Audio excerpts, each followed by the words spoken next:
I'm Michael Pope, Virginia reporter for WAMU 88.5 News. Fairfax County Sheriff Stacey Kincaid is under harsh criticism following the death of an inmate with schizophrenia who was hit 4 times with a taser stun gun while handcuffed. But it's not just civil rights advocates and members of the Black Lives Matter movement who are questioning the Democrats' time in office. It's also a Republican opponent, Brian Wolfe.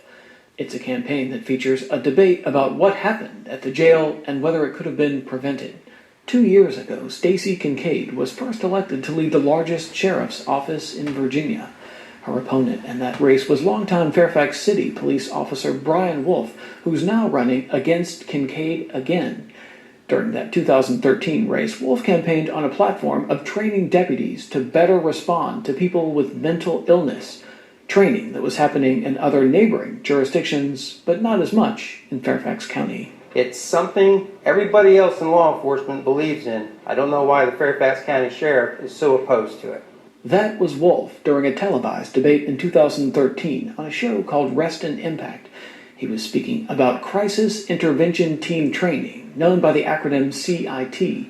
Candidate Kincaid responded this way. The CIT model that my opponent speaks of is maybe something very more for the police officers who work on the street in an uncontrolled environment.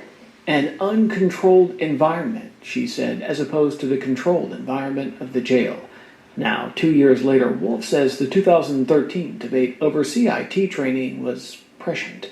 A lot of people have come to me and said, you must have had a crystal ball. Wolfe says that he didn't have a crystal ball and that he didn't need one. Just a realization that about half of the inmates at the jail have some form of mental illness.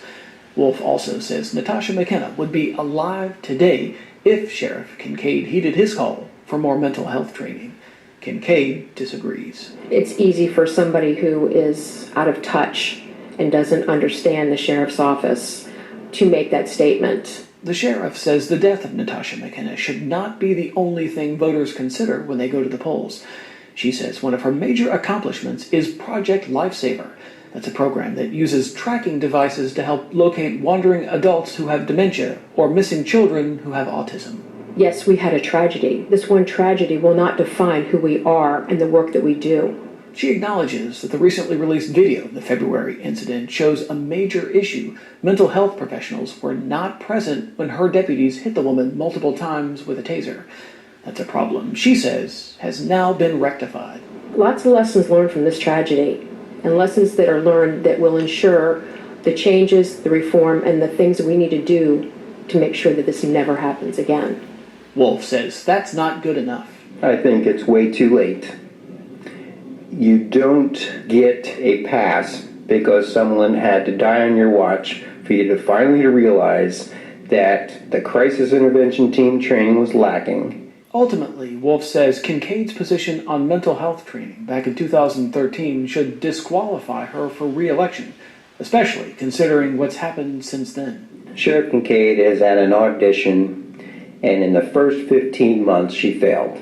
Kincaid, on the other hand, says her jail should not be Fairfax County's de facto mental health institution. All the training in the world is not going to work unless we have a place to divert someone.